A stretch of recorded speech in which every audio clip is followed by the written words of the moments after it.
ऐसा करता हूँ कि वो खुदा की खिदमत, खुदा के कलाम की खिदमत आती है।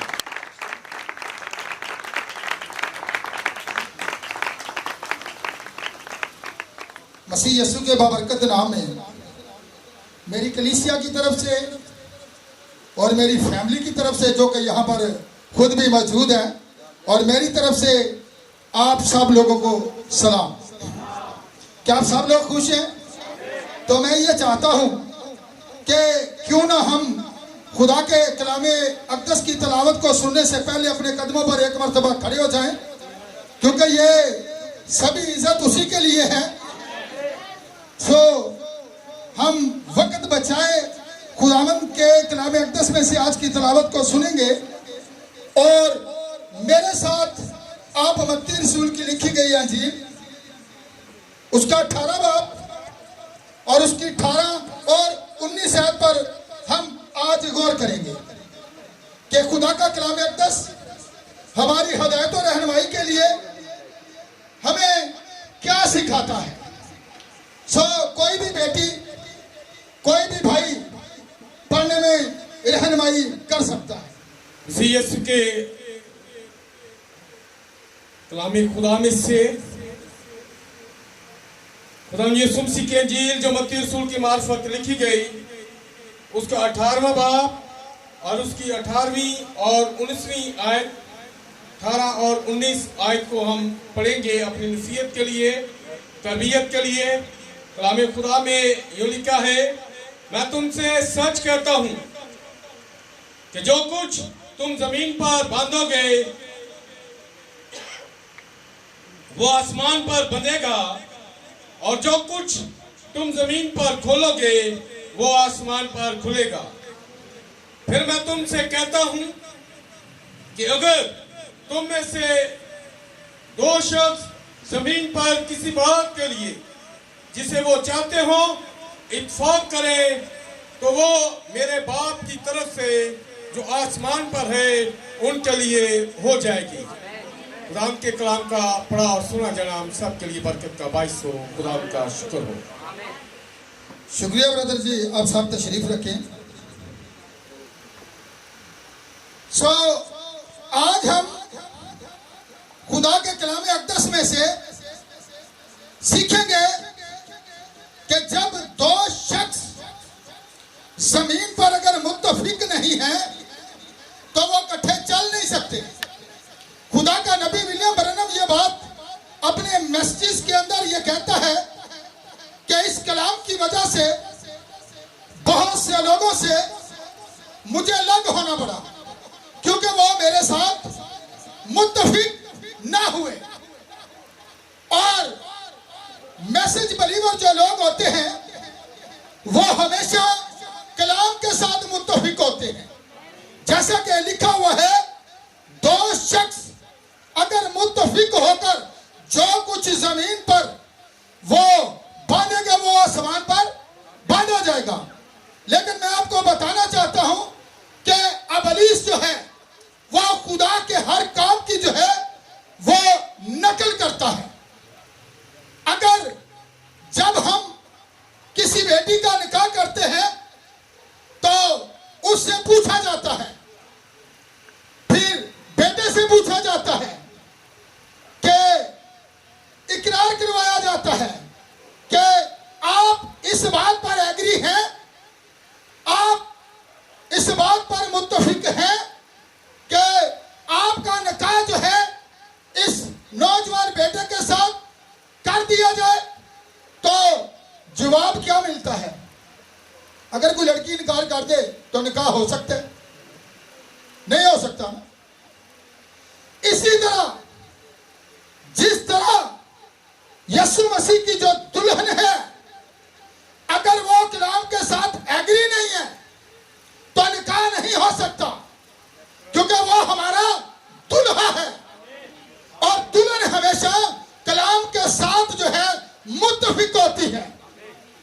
और इसी तरह अबलीस, जैसा कि मैंने बताया, खुदा के हर काम की जो है वो नकल करता है, वो सच्चाई को उलटता है। और यह काम बागेदन ही से शुरू हुआ। खुदा ने उन्हें कलाम दिया था कि तुमने इससे जो है फिरना नहीं है, इससे लग नहीं होना। अगर लग हो गए तो क्या हो गए, तुम्हारी मौत वाक़या हो जाएगी, तुम मर जाओगे। लेकिन यहां पर आज हम सीखते हैं क्या इब्लीस जो कि बहुत बड़ा मकार है, वो हवा के पास आता है और आकर क्या करता है, कलाम की तफसीर कर देता है और वो उसकी तफसीर के साथ मुत्तफिक हो जाती है। ये इब्लीस की अब बात की जा रही है, क्योंकि जो लोग इब्लीस की तफसीर के साथ मुत्तफिक होते हैं तो फिर वो खुदा से अलग हो जाते हैं। अब यहां पर खुदावन ने खुद कहा है कि अगर कोई दो शख्स जमीन पर मुत्तफिक हो और जो कुछ वो जमीन पर बांधेंगे उनके लिए आसमान पर क्या होगा, बन जाएगा। अब याद रखिएगा, क्योंकि अगर हम आज इन बातों के बारे में सीखना चाहते हैं तो अपनी जिंदगी से लेंगे। किस तरह? क्योंकि जब मैं मुजफ्फराबाद के अंदर था तो वहां पर एक खुदा के खादम थे, मैं उनका नाम नहीं लेना चाहता। जब कलाम की बात की गई, नबी का मैसेज मैंने उनको दिया, तो उन्होंने उस मैसेज की बुक को जो है इस तरह हाथ के साथ साइड में कर दिया। उसने कहा यह झूठा नबी है, मैंने इसके बारे में पहले भी बहुत सुन रखा है।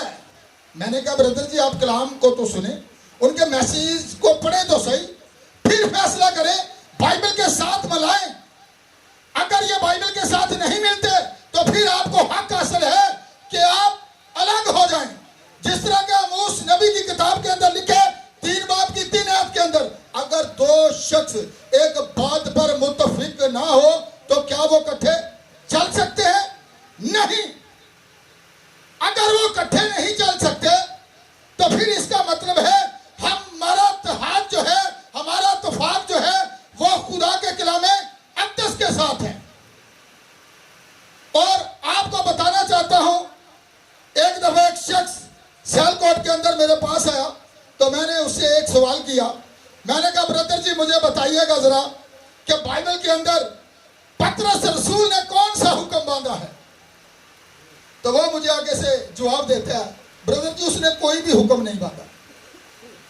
आप देखें, लोग बाइबल को पढ़ते नहीं है, बस वो इधर उधर की सुनी सुनाई बातों के पीछे चलते हैं और सुनी सुनाई बातों का कोई भी बिलीव नहीं करता, क्योंकि लोग उस बात को लेते हैं जो चशमदीद गवाह हो, और चशमदीद जो गवाह थे जिससे यीशु मसीह ने क्या कहा था कि मैं आसमान की बादशाही की कुंजियां तुझे दूंगा और जो कुछ तू जमीन पर बांधेगा वो आसमान पर। अब देखिए, मैंने कहा ब्रदर जी, फिर वो आगे से पता है मुझे क्या कहते हैं, मूसा और एलिया जो थे ना वो एक दूसरे को जानते नहीं थे। तो जो पतरस यकूब यूहन्ना वहां पर मौजूद थे, जब वो एक दूसरे को तारफ करवा रहे थे मूसा और एलिया, तो उन्होंने सुन लिया कि ये मूसा और एलिया है। देखें किस तरह रूह से खाली खादम है, वो कलाम के साथ मुत्तफिक नहीं है, बल्कि इधर उधर की तफसीरों को लिए फिर रहे हैं और उन्हीं को पेश कर रहे हैं। मैंने उसे एक बात कही, मैंने कहा ब्रदर जी बाइबल के अंदर पतरस ने जो था, जो हुक्म बांधा था, वो इमाल की किताब उसका 2 बाब और उसकी 38 और 39 आयत के अंदर आप पढ़ लें। यह पूरी दुनिया के लिए बांधा गया था। इसका मतलब यह नहीं है कि लोग जो हैं वो खुदा के कलाम के खिलाफ इत्तेहाद कर लें और कहें यह बात ऐसे नहीं, बल्कि जिस तरह हमारी मिनिस्ट्री कहती है ये ऐसे है, तो हम तो जो मैसेज बिलीवर हैं इस बात पर बिलीव करते हैं, नबी के मैसेजों पर बिलीव करते हैं, जो आखिरी वक्त का पैगंबर है, जिसने इन वेदों को खोला है और उसने हमें बताया है कि किस तरह हम किसी गैर की बातों के पीछे न जाएं, उनके साथ मुत्तफिक ना हो। बल्कि खुदा के कलाम के साथ मुत्तफिक हो। तो अब याद रखें कि किस तरह यीशु मसीह जब इस जमीन पर था तो दो जो है हमेशा गवाही गुजार करता है। यीशु मसीह जब जिस इलाका के अंदर जाने को था तो उसने अपने आगे दो दो शागिर्दों को भेजा था ताकि वो बाद में वहां पर विजिट करेगा। लेकिन जब वो दो दो शागिर्द मनादी करने के लिए गए, उन्होंने उस इलाका के अंदर मनादी की, विजिट की, खुदा के कलाम से जो है बदरूहें भी जो थी उनके ताबे थी। और रसूल उस वक्त शागिर्द थे तो वो क्या कहते हैं आकर कि खुदावन तेरे नाम से तो बदरूहें भी हमारे ताबे हैं। आगे से जवाब क्या मिलता है? इस बात पर खुश ना हो बल्कि इस बात पर खुश हो कि तुम्हारे नाम कहां पर लिखे हुए हैं? आसमान पर। तो मैं आपको बताना चाहता हूं उसके अंदर यहूदा इस्करियोती भी मौजूद था। तो नाम मिटाया भी जा सकता है, मनादी उसने भी की है, गवाही उसने भी दी है। वो दो शख्सों की बात हो रही है। अगर दो शख्स मुत्तफिक हो, वो उनके साथ मुत्तफिक रहा, 3.5 साल खिदमत करता रहा। लेकिन यीशु मसीह शुरू दिन ही से जानता था कि ये गद्दार है। और वो बड़ी दफा यीशु मसीह ने कहा कि तुम सब के सब पाक नहीं। क्यों? वो कहते हैं अब जितनों से मैंने कलाम किया इसके सब से तुम क्या हो? पाक हो। लेकिन सब के सब नहीं हो, क्योंकि वो अपने पकड़वाने वाले के बारे में जो है जानता है। और वो ये बात कहता है कैसे? वो कहता है 3.5 साल जो यीशु मसीह के साथ रहा, क्या वो बदल गया? क्या वो बिलीवर था? वो बिलीवर था, उसने मनादी की है। तो आज भी बड़े सारे लोग जो हैं चर्चिस के अंदर आते हैं, आकर बैठे होते हैं, वो नबी की बुक भी पढ़ते हैं और फिर भी वो कहते हैं हम नबी की इस बात से इत्तेफाक नहीं करते। इससे पता चलता है कि अभी वो खोए हुए हैं, अभी वो भटके हुए हैं। कैसे? क्यों? कि इस तरह जो लोग बिलीवर होते हैं वो कलाम पर क्या करते हैं? आमीन करते हैं। वो ये नहीं कहते कि मैं नबी की इस बात को कबूल नहीं करता, मैं नबी की उस बात को कबूल नहीं करता, बल्कि वो कलाम के साथ आमीन करता है। कैसे करता है? हनन्याह और सफीरा के बारे में आपको पता है, उन्होंने खुदा के हजूर जो था कुछ ठहराया था। उन्होंने क्या कहा था? अब दोनों का इत्तेफाक देखें, दोनों का इत्तेहाद देखें। उन्होंने एका कर लिया। उन्होंने कहा कि जो हम जियादात बेचेंगे, किसने कहा था? किसी ने कहा था उनको कि बेचकर हमें दे दो, बल्कि उन्होंने खुद ठहरा लिया था कि हम बेचेंगे और बेचकर जो है रसूलों के कदमों में लाकर रख देंगे। लेकिन जब उन्होंने वो जियादात को बेचा तो फिर उनके दिल के अंदर जो है लालच आ गया।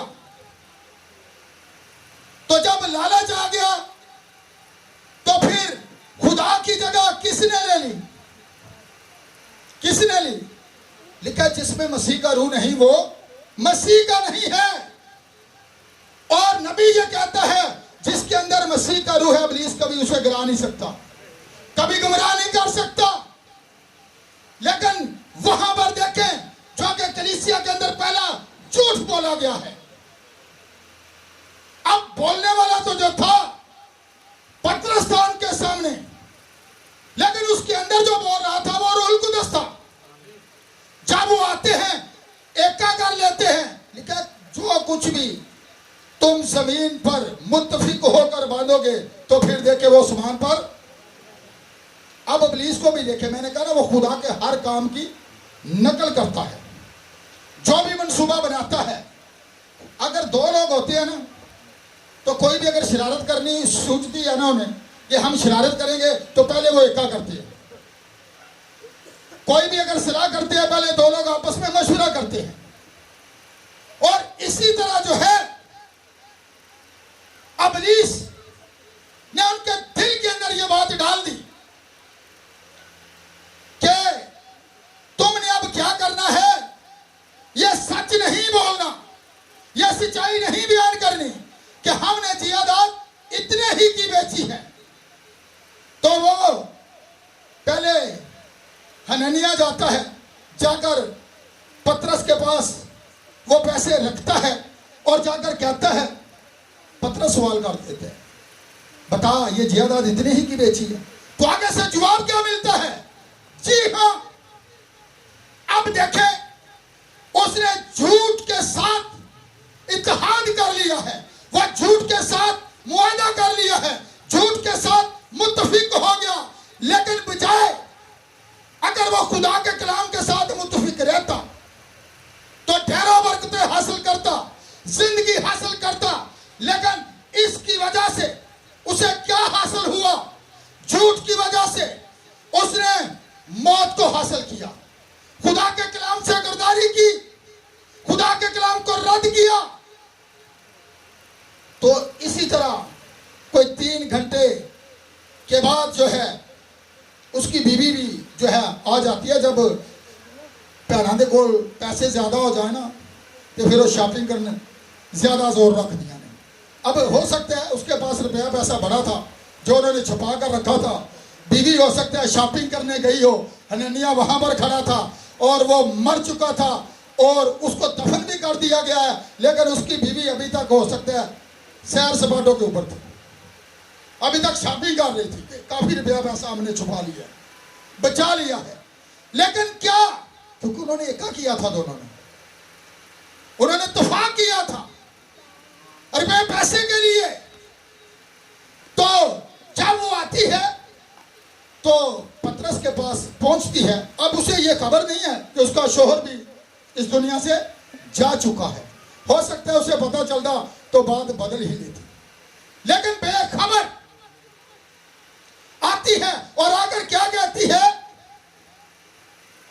फिर पतरस कहते हैं क्या जियादात इतने ही की बेची थी। आगे से जवाब क्या मिलता है, जी हां। उसने कहा तेरे शोहर का दफन करने वाले दरवाजा पर खड़े हैं और तुझे भी ले जाएंगे। अब मैं पूछना चाहता हूं, उन्होंने दौलत के साथ प्यार किया है, उन्होंने दौलत के साथ इत्तेफाक कर लिया है, दोनों मियां बीवी ने मिलकर। 2 शख्स अगर मुत्तफिक हों तो जो कुछ वो जमीन पर बांधेंगे वो आसमान पर। अब इब्लीस भी खुदा के कलाम को उलटता है, इब्लीस के लोग भी जो हैं वहीं पर मौजूद होते हैं। ये पहली कलीसिया के अंदर जो थी झूठ की दौलत की गई और वो वहीं पर मर गए। तो आज मैं आपको बताना चाहता हूं, इसी तरह अलीशा जो कि एक बहुत बड़ा नबी था, जिसका शिगिरत जहाजी था, उसके अंदर भी यही लालच उसको ले डूबा, यही झूठ उसको ले डूबा। क्यों? क्या उसने बजाय के खुदा के कलाम के साथ मुत्तफिक होता, किसके साथ समझौता कर लिया, किसके साथ किया? हनन्याह और सफीरा ने किसके साथ किया? दौलत के साथ ही किया। पहले उन्होंने आपस में एका किया कि किस तरह इस रुपये पैसे को सेव किया जाए। तो दोनों मौत के मुंह के अंदर चले गए, खुदा से जुदा हो गए। बजाय के खुदा के हजूर जो उन्होंने ठहराया था, अगर ईमानदारी के साथ सारा रुपया पैसा खुदा की हजूरी में लाकर रखते तो खुदा उन्हें हो सकता है मल्टीप्लाई करके डबल देता, लेकिन उन्होंने ऐसा नहीं किया। जो थोड़े में ध्यानदार नहीं वो ज्यादा में भी नहीं होते। तो यहां पर देखते हैं जब वो कौड़ी उसके पास लाया गया, अलीशा के दरवाजा पर नमान कौड़ी था, तो अलीशा जो है अपने घर के अंदर बैठा हुआ था। लेकिन गवाही की बात है, अब उसे कैसे पता चल गया था नमान कोड़ी को कि वहां पर एक नबी रहता है? क्योंकि एक बेटी थी जिसे वो सीर करके वहां पर ले आए थे और वो नमान कोड़ी के घर के अंदर क्या करती थी? काम करती थी। वहां पर देखें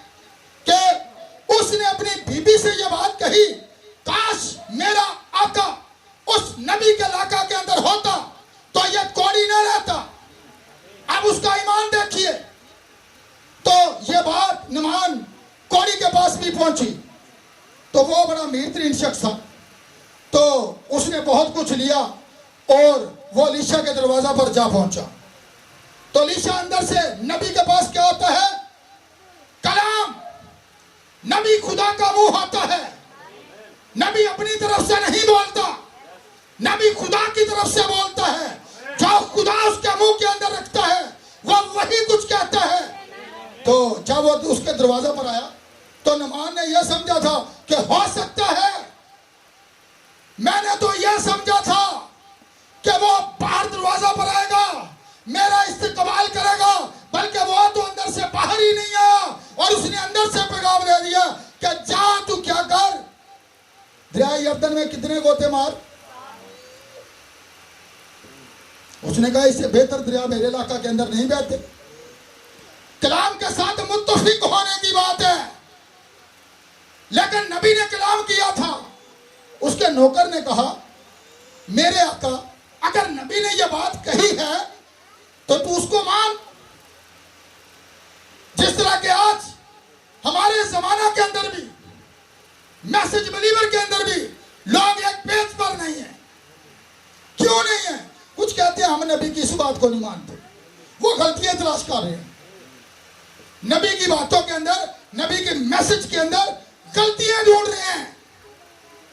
इसलिए पता चलता है कि वो हम में से नहीं है, वो बिलीवर नहीं है। बेशक वो बिलीवरों की मीटिंग के अंदर आकर बैठे होते हैं, लेकिन वो मैसेज के साथ, पैगाम के साथ मुत्तफिक नहीं है। ईमान जो होता है वो यकीन करता है। जिस तरह उसके नौकर ने उसे कहा, तो नुमान कोड़ी जो है दरिया यर्दन के ऊपर चला जाता है। पहला गोता मार के देखता है, वैसे का वैसे ही होता है। दूसरी मर्तबा भी गोता मारता है, वैसे ही है। लेकिन जब सातवीं मर्तबा वो पानी के अंदर डुबकी लेता है तो उसका जिस्म जो है मुकम्मल तौर पर शिफाफ और साफ दिखाई देता है। यह किसके कलाम से हुआ? नबी के कलाम से। यह कलाम नबी के मुंह से निकला था। नबी ने तो कह दिया जाकर तू क्या कर, उस दरिया के अंदर 7 गोते मार। तो मैं बताने का मकसद यह है कि नबी जो कहता है वो अपनी तरफ से नहीं कहता, नबी खुदा की तरफ से बोलता है। तो यहां पर देखें, एक दफा मैं आऊंगा नबी की बात पर, लेकिन नुमान जहाज, इस पर पहले उसका जो शागिर्द था जहाजी, जब वो अलीशा के पास वापस आता है नुमान कोड़ी, तो वो आकर पता क्या कहते हैं, मैं तेरे लिए बहुत कुछ लाया हूं, तू ले ले। लेकिन आगे से जवाब क्या मिलता है? खुदा का दिया हुआ मेरे पास सब कुछ है, जो कुछ तू लाया है इसे अपने साथ वापस ले जा। लेकिन वे लालची शागिर्द भी हुए। अब वो नबी का शागिर्द था, जिस तरह यहूदा जो था ना, यीशु मसीह का शागिर्द था, लेकिन बिलीवर नहीं था। 3.5 साल साथ रहा है, मीटिंगें अटेंड की हैं, माजज़ात देखे हैं, मुर्दे जिंदा हुए हैं, खुद मजरूहों को निकाला है, लेकिन खुद कहां पर था? वो बिलीवर नहीं था, कलाम के साथ मुत्तफिक नहीं था।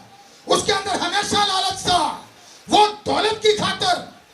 इसलिए उन्होंने थाली दी थी, थाली संभाल के रख, तुम तेरा ही काम है। अब याद रखिएगा, बहुत से आज दुनिया के अंदर ऐसे लोग हैं जिन्होंने दौलत के आगे घुटने टेक लिए हैं और इस कलाम के साथ मुत्तफिक नहीं है। क्यों? क्योंकि उनके जो पेट है वो खुदा है, उनका पेट उनके लिए खुदा है। तो यहां पर देखें, जहाजी को जब पता चलता है मेरे आका ने तो कुछ भी नहीं लिया, जब वो थोड़ी दूर चला जाता है तो जहाजी देखता है कि नबी तो अंदर है, केड़ा पता लगना है, तो मैं क्यों ना जाके ਉਹਦੇ ਕੋਲੋਂ ਅੱਧਾ ਕੁ ਸਮਾਨ ਲੈ ਹੀ ਆਵਾਂ ਤੇ ਲਿਆ के घर ਛੱਡ ਆਵਾਂਗਾ। नबी पूछेगा तो कहांगा ਇੱਥੇ ही हां। लेकिन नबी गायब भी ना होता है, याद का इल्म रखने वाला होता है। जिस तरह विलियम ब्रैनम के पास यह इल्म था, यह नेमत उसके पास थी, फरिश्ता ने उसे बताया था कि खुदा का मसा तेरे ऊपर इस कदर होगा, तू हर बीमार को जो है बता सकेगा कि तुझे कौन सी बीमारी है, अगर तू कलाम के साथ वफादार रहा तो। बात मुत्तफिक किया, अगर हम खुदा के कलाम के साथ मुत्तफिक हैं तो फिर लालच हमारे अंदर नहीं होना चाहिए। अगर लालच हमारे अंदर है, नबी ने 3 चीजें बयान की हैं, औरत, शोहरत और दौलत, अगर हम इनके पीछे पड़ गए हैं तो फिर हम बलीवर ही नहीं है। या अपनी जिंदगी का हिस्सा बनाए, इन चीजों को निकालें।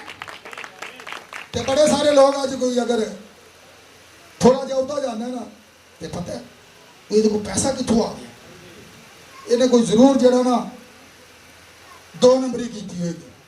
अब याद रखना 2 नंबरी कैसे होती है, ये मनु नहीं सीधी गल दसदा पे, बारों बारी किसी गोरे ना राबता कर ले।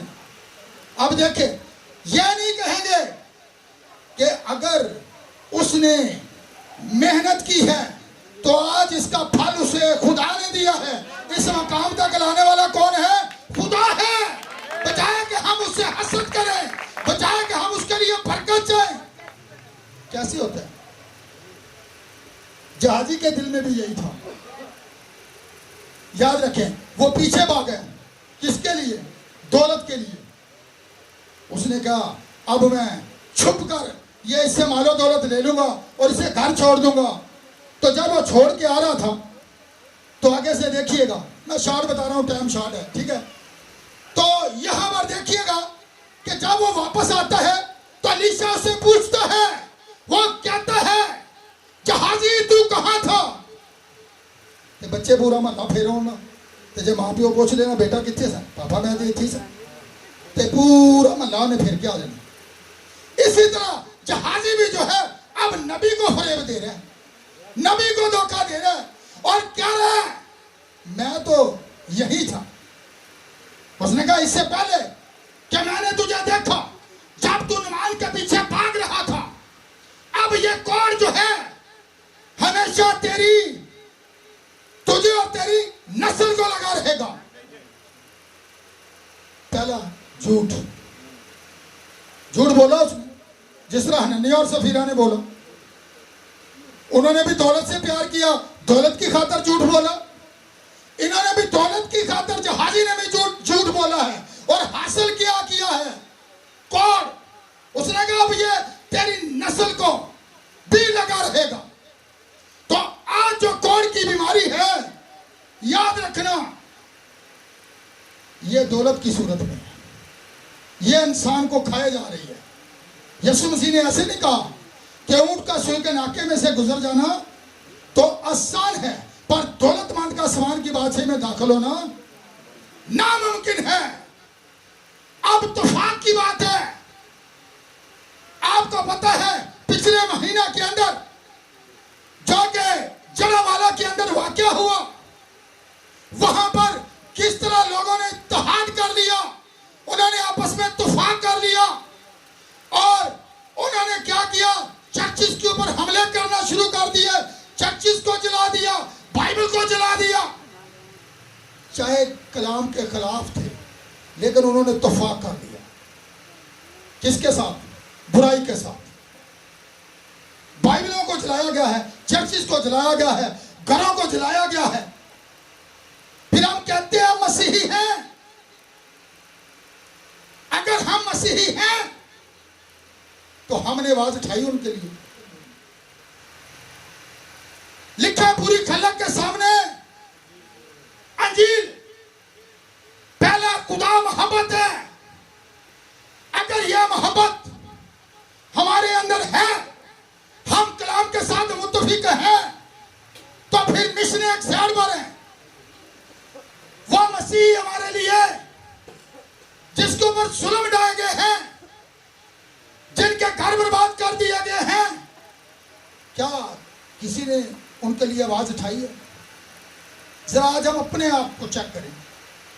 मेरा ये क्लिप पहले भी एक लोड है इसी बात के ऊपर।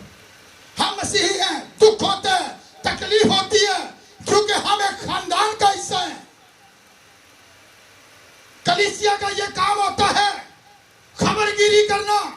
अगर किसी के ऊपर मुश्किल वक्त आ जाता है तो हम पतरस की इस बात के साथ इत्तेफाक करते हैं कि जो कुछ उसने हुक्म बांधा हम उसके पैरोकार हैं, हम उस वादा के पाबंद हैं।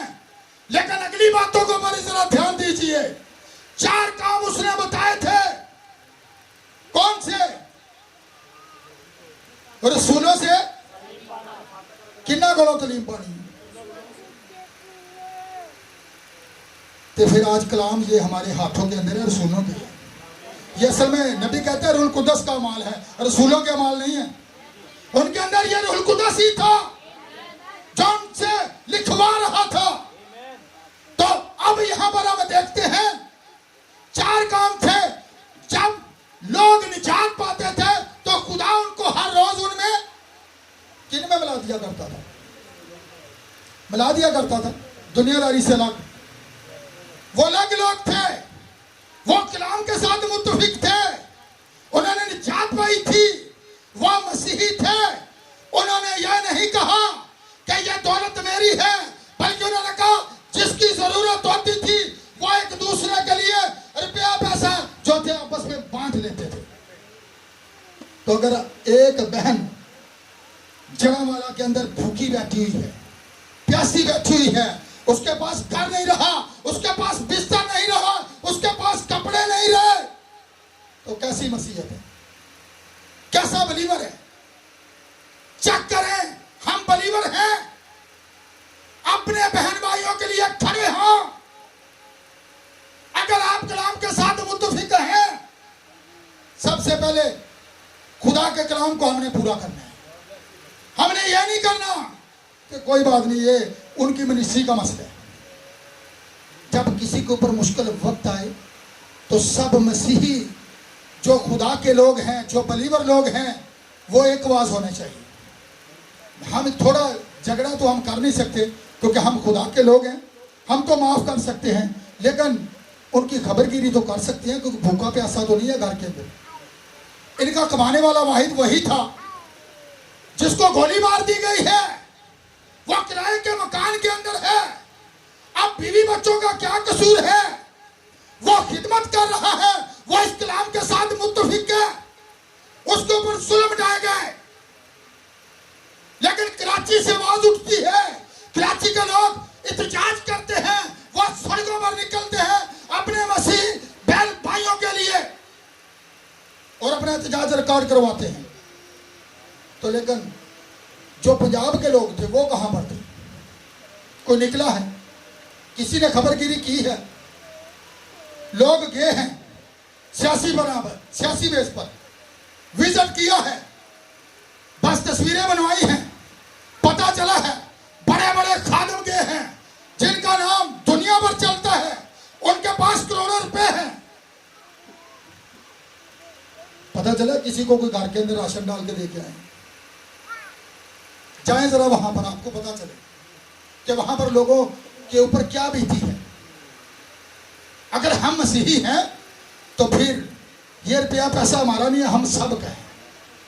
अगर कोई बहन भाई भूखा है, कपड़ा नहीं है, कोई चीज नहीं है, तो अगर हम कलाम के साथ मुत्तफिक हैं तो फिर यीशु ने क्या कहा था? मैं क्या दिखाना में था, तुमने मेरी खबरगिरी की, मैं भूखा था, तुमने मुझे खाना खिलाया। क्या हम ऐसे करते हैं? अगर तुमने छोटों में से किसी के साथ ऐसा किया तो मेरे साथ किया। यह कलाम का हवाला है, यीशु मसीह के अल्फाज हैं, यीशु मसीह के मुंह की बातें हैं। फिर हम कहते हैं हम बलीवर हैं। आज अपने आप को चेक करना है, किधरे से यहूदास कर यूटी वर्गे के बलीवर नहीं, लालच ही नहीं साढ़े विच भरिया। ये मैसेज के लोग जितने भी सुनते हैं, अगर हम कहते हैं तो मोहब्बत कहां पर है? ये मोहब्बत है। हमारे लोग खेतों में सो रहे हैं, सड़कों पर सो रहे हैं, लेकिन हमारे पास वक्त ही नहीं। हम अपने घरों के अंदर इस कदर खो चुके हैं, इस कदर हम मुनादी कर रहे हैं, लेकिन वहां पर भी जाकर मुनादी की जरूरत है। मैं ये कहना चाहूंगा, खुदा ने चाहा तो फेलोशिप मीटिंग के अंदर जो 13 तारीख को है वहां पर भी इस आवाज को उठाएंगे। ये ना कहें कि वो बिलीवर नहीं है, नहीं, जो इस बाइबल को कबूल कर लेता है, लेकिन हमारा काम है उन तक पहुंचना। हम उनके साथ रफाकत रखेंगे तो उनको जीतेंगे। अगर रफाकत ही नहीं रखेंगे, अगर दो शख्स मुत्तफिक नहीं है, मैं एक बात आपको बताना चाहता हूं और जरा गौर कीजिएगा। एक शख्स था, तो वो गमले में से जो है एक जले हुए पत्ते को उतार रहा था। मैंने पूछा, ब्रदर ये क्यों उतार रहे हैं? उसने कहा इसका फायदा क्या है? कुछ है फायदा? जो लोग जले हुए हैं, जो लोग हसरत से भरे हुए हैं, जो लोग दूसरों का नहीं सोचते, सिर्फ अपना सोचते हैं, हनन्याह और सफीरा की तरह, यहूदा की तरह और जहाजी की तरह, याद रखें ते जले हुए पत्ते नूं कट देना चाहिए। काटना चाहिए कि नहीं काटना चाहिए? जो लोग जले हुए हैं, जो लोग आपके खिलाफ ही बोलते हैं, जो लोग कलाम के साथ मुत्तफिक नहीं होते, उन्हें कट ऑफ कर दिया जाए। कैसे कैसे कट ऑफ किया जाएगा? सरसब्ज पत्तों के अंदर जिंदगी होती है। आप ऐसी जमात के लोग हैं जो कि आखिरी जमाना की दुल्हन है, जिसे एक नबी ने तैयार किया है यीशु मसीह के आखिरी पैगाम के साथ, जो नबी को दिया गया है। तो फिर याद रखे, कोई नीचे जाना नहीं चाहता, कि जाना चाहते हैं सारे ऊपर की तरफ जाना चाहते हैं। बीज को जब जमीन के अंदर बोया जाता है ना, तब वो ऊपर आता है। हम ये चाहते हैं हमारे पास दौलत हो, हमारे पास शोहरत हो, हम बड़े खादम हो, हम बड़े बलीवर हो, लेकिन हम नीचे नहीं होना चाहते। क्यों? पूछे आज अपने आप से। इसीलिए तो यीशु मसीह ने क्या कहा था, जो अपने आप को छोटा बनाएगा वो कि आज छोटा बनने को तैयार ही नहीं, सारे बड़े बनने चाहते हैं।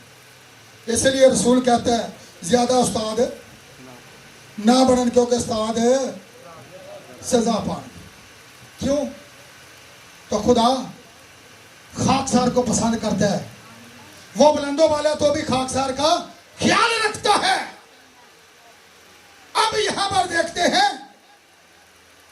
कि विलियम ब्रैनम एक जगह के अंदर कलाम को पेश कर रहे थे, और सिस्टर हिटी के बारे में आप बेहतर जानते हैं मुझसे, ठीक है। और वो किचन के अंदर खाना बना रही थी, ऐसी बात है।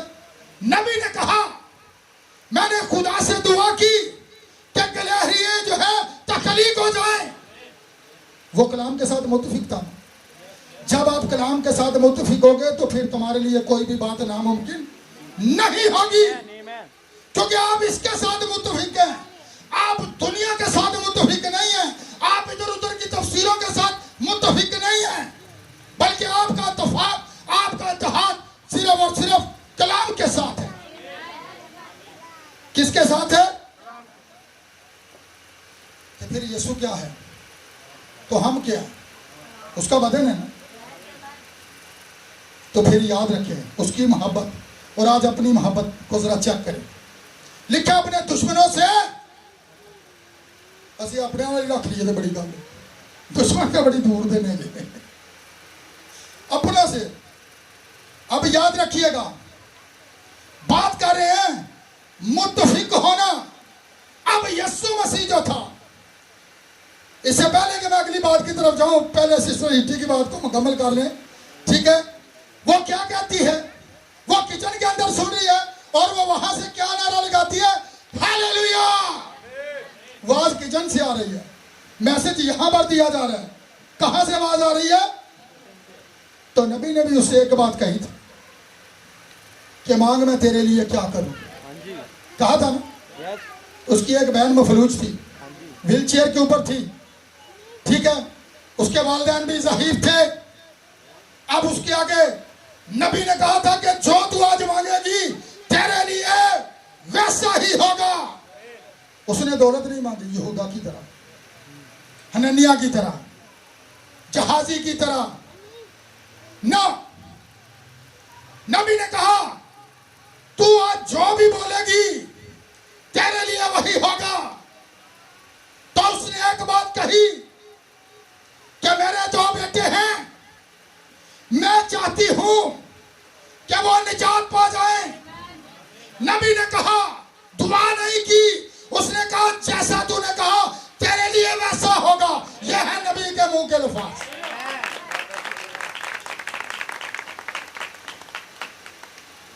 आप मुत्तफिक हैं? आप सब मुत्तफिक हैं? हाँ, जब अब आमीन करते हैं तो ऐसा ही हो, हम सब मुत्तफिक हैं, याद रख लें, ठीक है। हम नबी के मैसेज के साथ मुत्तफिक हैं, लेकिन चंद एक बातें जो मैं करना चाहता हूं वो यही है कि हम क्या करें, कलाम के साथ लिपटे रहें। ये ना कहें कि ये हम में से नहीं है या उनमें से हैं। जो कोई भी आपको बुलाता है, आप खुदा की पैगाम को लेकर वहां तक पहुंचे। हमें यही हुक्म है, पूरी दुनिया के सामने क्या करो, हमने कलाम को पेश करना है। वो आखिरी वक्त का जो पैगाम खुदा ने हमारे हाथों के अंदर दिया है नबी के वसीला, उन लोगों तक पहुंचना चाहिए, चाहे वो हमारे दुश्मन ही क्यों ना। हमारे अंदर इस कदर मोहब्बत होनी चाहिए उनको जीतने के लिए। तो उसने क्या कहा, अब वो दोनों बेटे जो थे वो उस वक्त घर के अंदर मौजूद नहीं थे, वो बाहर थे। नबी ने कह दिया, और जब वो बाहर से आए तो मामा अभी किचन ही में है जहां से नारा की आवाज आई थी। हालेलुया, ये बात दुरुस्त है जो नबी कह रहा है, मैं इस पर आमीन करती हूं। तो उसने अपने बच्चों के लिए क्या मांगी थी? तो जब वो आए तो रोते हुए अपने मामा के कदमों में आकर गिरते हैं और कहते हैं, हमसे अगर मामा कोई गलती हो गई तो हम आज तौबा करते हैं। नबी के अल्फाजों का खुदा इस कदर लिहाज रखता है, नबी जो कह देता है वही तो कलाम होता है। फिर हम कैसे कहते हैं कि हम नबी की इस बात से मुत्तफिक नहीं है, हम नबी की उस बात से मुत्तफिक, हम कैसे बलीवर? बलीवर जो होता है वो नबी की बात का यकीन करता है, वो नबी की बात पर आमीन करता है। आपको पता है मकाशवा बाब चहारम के अंदर वहां पर एक फोरमैन था, नबी ने कहानी बयान की है, क्योंकि हमारा अनवान है मुत्तफिक होना। क्या है? किसके साथ? लोगों के साथ।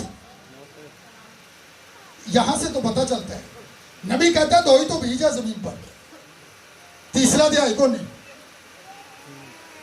एक तरफ अबलीस की नस्ल है तो दूसरी तरफ खुदा के फर्ज। जो खुदा के फरजांद है वो किस बात पर आमीन करते हैं? वो कलाम पर आमीन करते हैं। वो किसी बात के साथ मुत्तफिक नहीं होंगे, वो बुराई के साथ मुत्तफिक नहीं होंगे, वो गुनाह के लिए मुत्तफिक नहीं होंगे, बल्कि वो सच्चाई के साथ मुत्तफिक होंगे, वो जिंदगियां बचाने के लिए मुत्तफिक होंगे। तो इसी तरह वो मकाशवा बाब चहारम के अंदर जो मैंने कहानी नबी ने बयान की थी कि एक फोरमैन था जिसकी 4-5 बेटियां थी। ये कहानी आपने सुनी होगी क्योंकि ये बड़ी देर से पाकिस्तान के अंदर मैसेज है और मैंने बड़ी दफा इसे बयान भी किया है। तो उन्हें पता चला कि बादशाह का बेटा आ रहा है। उन्होंने बड़ी तैयारी की, फोरमैन की बेटियों ने, जहां तक उनसे हो सकी, लेकिन उनके पास एक उनके यहां निगरानी भी थी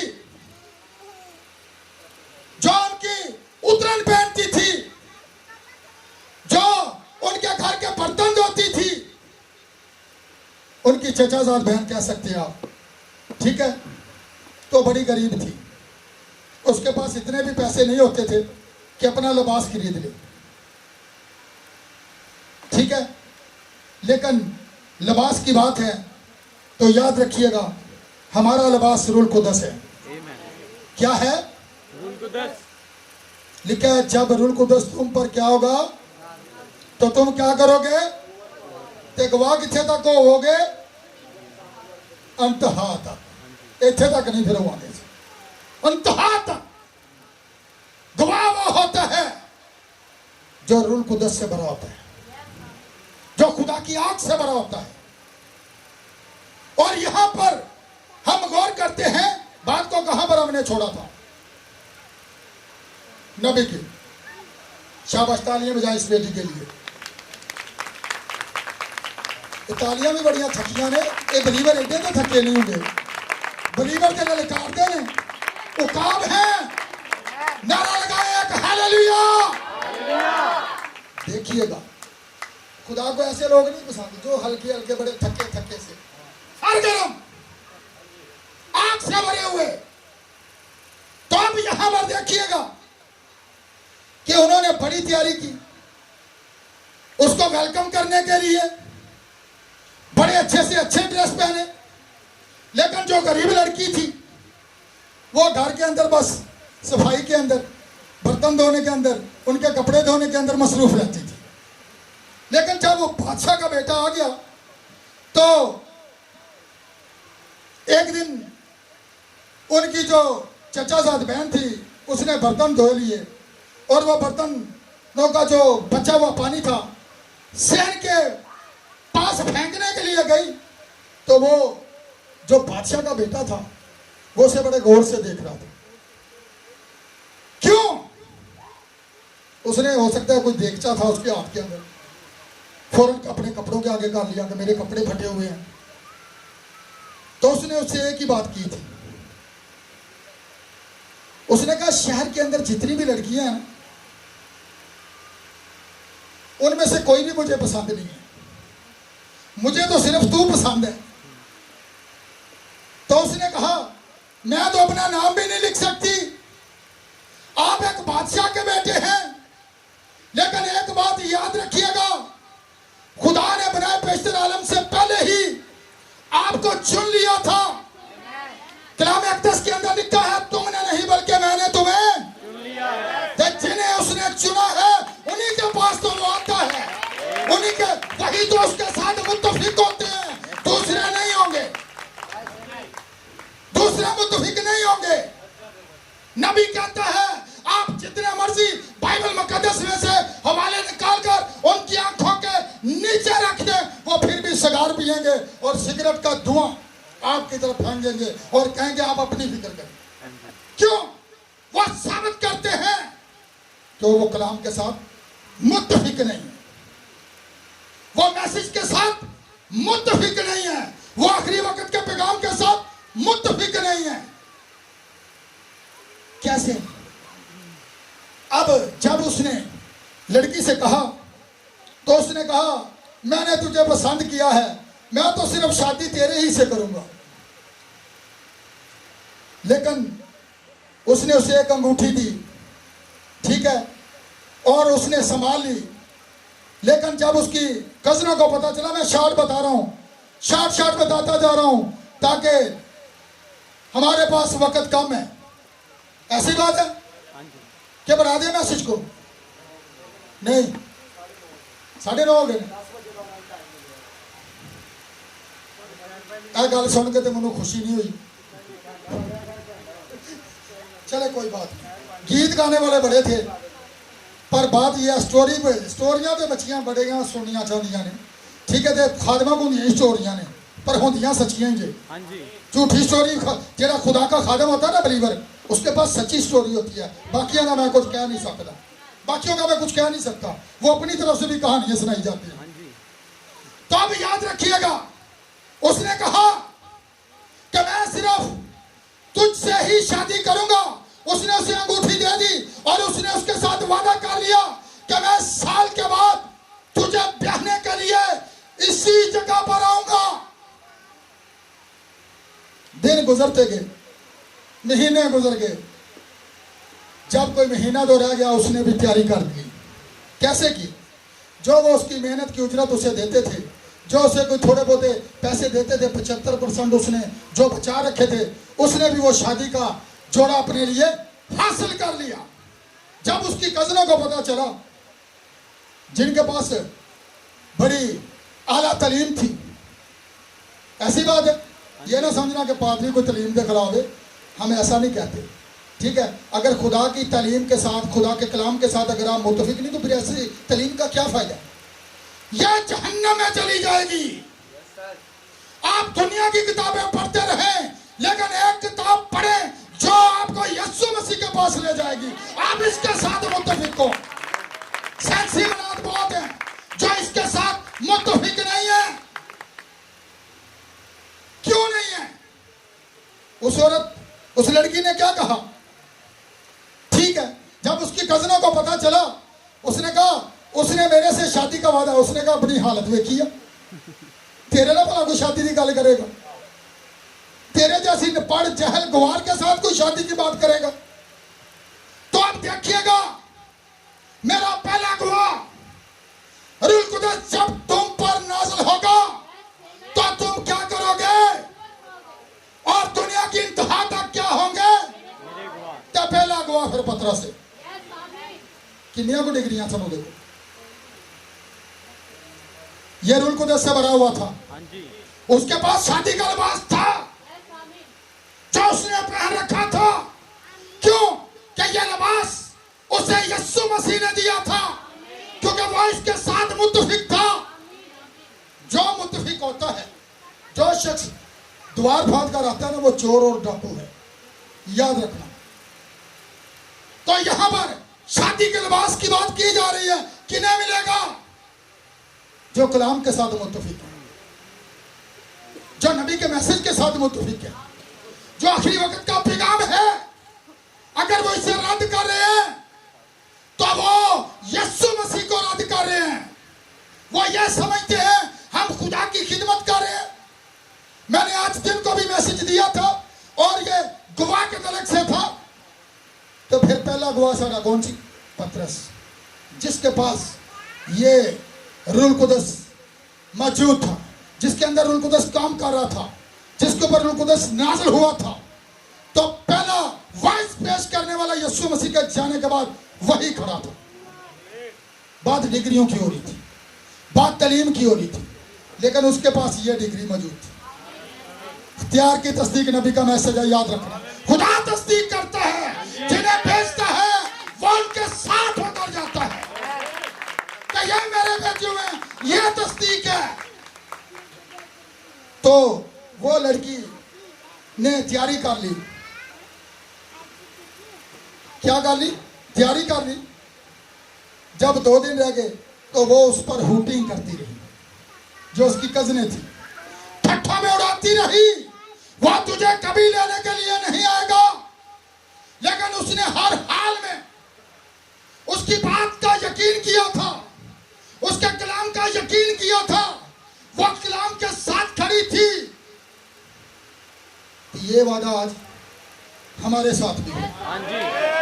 रूह और दुल्हन कहती है कि सुनने वाला सुन दे हो ना बे। आमीन।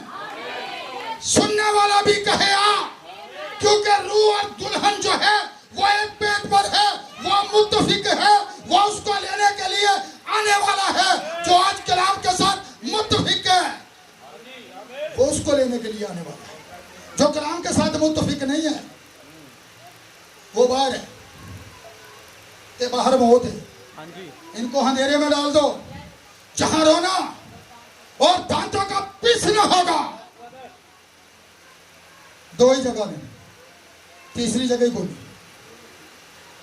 कि है अभी या फिर ਇਹਦੇ ਨਾਲ मुतफिक हो जाओ, ते या फिर दुनियादारी के नाल मुतफिक हो जाओ। यीशु मसीह जिस रात को, मैं खत्म कर रहा हूं, बस इसी बात पर हम खत्म करेंगे, वक्त काम है, मैं आगे नहीं जाऊंगा, ठीक है। जिस रात यीशु मसीह पकड़े हुए जाने को था, उसने दरख्वास्त की, उसने कहा जिस तरह मैं दुनिया का नहीं, ये भी दुनिया के खुदा के लोग अलग किए हुए हैं। हाँ जी, आप खुदा के लोग हैं, आमीन। आप वो दुल्हन है जो रूह और दुल्हन कहती है ना, और सुनने वाला भी कहे, और दुल्हन ही जो है वो बिलीवर ही है जो हर बात पर आमीन करते हैं। और फिर लोग त्रास करते हैं, ये हर बात पर आमीन करते हैं, ये खड़े हो जाते हैं मैसेज के अंदर। क्यों? कि उनके अंदर वो शादी के लिबास जो है उन्हें मिल चुका है, उनके अंदर वो आ गए जो पतरस के अंदर थे। तो फिर वो आराम से कभी बैठ नहीं सकते, क्या बैठ सकते हैं? No sir. तो कैसे? आज इस बात पर जरा गौर करें कि हम कलाम के साथ मुत्तफिक हैं कि नहीं है? हैं। सुनने वाला भी कहे कि महज सुनने वाले, बल्कि अमल करने वाले। हाँ जी, अमल करना है तब हम मुत्तफिक हैं। खाली सुनने से बात नहीं बनेगी, अमल करने से बनेगी। लोगों के लिए एक मिसाल बन जाए, लोगों के लिए एक नमूना बन जाए। तो याद रखिएगा, जिस रात वो पकड़वाए जाने को था, उसने कहा जिस तरह मैं दुनिया का नहीं, ये भी। फिर उसने क्या की? रोटी ली। मैं चाहता हूं कि ब्रदर आगे आ जाए जरा, रफाका साहब, ठीक है, ताकि इसी तरह हम अपने आज के इस सैक्रामेंट की तरफ आए जो खुदा ने हमारे लिए दस्तरखान लगा रखा है, ताकि हम इस ज़ियाफत के अंदर शरीक हो सके। हाँ जी, ठीक है। फिर उसने क्या की थी? रोटी ली और शुक्र करके तोड़ी है। ऐसी बात है? तो दी किनको थी? जो उसके दस्तरखान पर मौजूद थे। 70 उनके साथ मुतफिक नहीं थे। हाँ जी, उन्हें क्या कहना, कौन सुन सकता है? छड़ दियो, साडी मिशन नहीं जो बननी गल। ਤੇ ਫਿਰ ਉਹਨੇ ਜਿਹੜੇ ਬਲੀਵਰ ਰਹਿ ਗਏ ਹਨ, ਉਹਨੇ ਉਹਨਾਂ ਨੂੰ ਵੀ ਪੁੱਛ ਲਿਆ, क्या ਤੁਸੀਂ भी चले जाना चाहते हो? ਉਹਨਾਂ ਕਹਾ ਜ਼ਿੰਦਗੀ ਦੀਆਂ ਗੱਲਾਂ ਤੇ तेरे पास है, हम तुझे नहीं छोड़ सकते। जो बलीवर होते हैं वो नहीं छोड़ते, वो यीशु मसीह के साथ खड़े होते हैं। आमीन। सो खुदा आज के कलाम के वसीला आप सबको बड़ी बरकत दे। बाकी मीटिंग का हिस्सा भाई रफाकत के हवाले कर। आमीन। गॉड ब्लेस यू ब्रदर, बहुत शुक्रिया। खुदावंद यीशु मसीह के जलाल के लिए जोरदार तालियां बजाएं। और आज हम सब मुत्तफिक हैं यहाँ पर, इसलिए हम मसीह के बदन, और जिन्होंने खुदावंद यीशु मसीह के नाम का बपतिस्मा लिया है वही इस बदन में मुत्तफिक होंगे, वही ले सकेंगे, इसके अलावा कोई इसे ले नहीं सकेगा। समझ लगी है आपको? हाँ जी, हालेलुया। तो आइए आज की कलाम की सारी बरकत के लिए हमारे दरमियान भाई फैसल है, मैं चाहता हूँ कि वो दुआ में डालें।